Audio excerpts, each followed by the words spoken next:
I'm trying to make this point about the aggregate threat that the right-wing Christian nationalists pose.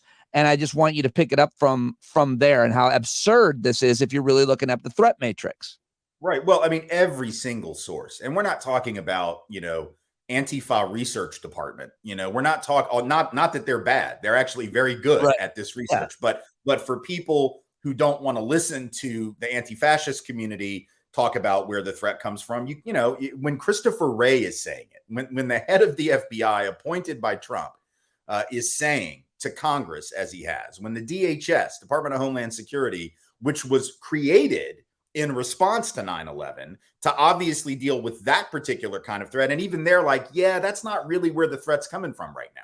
Like we're keeping our eyes on it. It's out there, but this is way bigger, whether we're talking about the number of incidents that are carried out, the number of plots that are foiled and so not carried out, but which they interrupt, which we also need to remember, those were plots that could have materialized had they not been keeping tabs on them. And during the Trump administration, people that are in that administration have now come out and said, yeah, he didn't want us focusing on that. They redirected all the money or most of the money that was going to go to looking at domestic right-wing anti-government extremism towards dealing with Muslims. And so for 4 years, we weren't paying very close attention. And thankfully, we still were able to disrupt a number of plots. But whether it's a number of plots, the number of incidents, the number of people killed, it is overwhelmingly right-wing violence.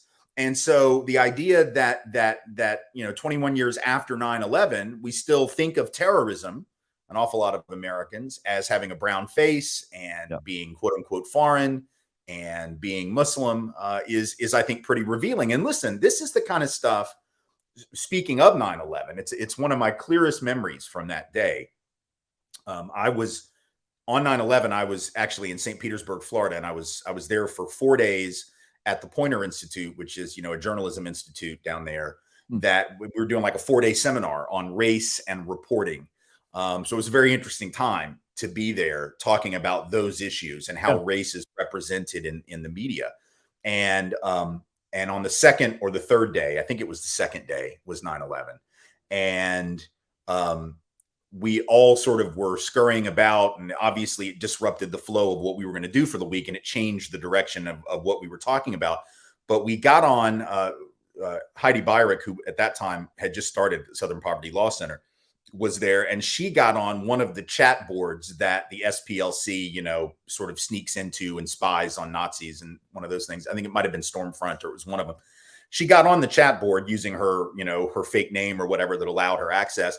And she's pointing out that one of the guys who was in one of the larger neo-Nazi groups at that time was posting that day that, what we need is for white people to have the balls that these people that did this had. Like his complaint was, our movement just doesn't have the balls yet to do what they just did in bringing those towers down. That's what we need. I think this guy said testicular fortitude or whatever, but that's what he's saying, right? It's like, we just need the balls to do this. So for 21 years or for many years after that, you had white nationalists who were like, oh, look at what the potential of mass violence is, Yeah, we'd had Oklahoma City at that point, but I think for a lot of them, it was this wake-up call, like, we can strike fear in the hearts of millions of people if we just have the balls to act in the way that these people did. So a lot of them have been planning it for a very long time.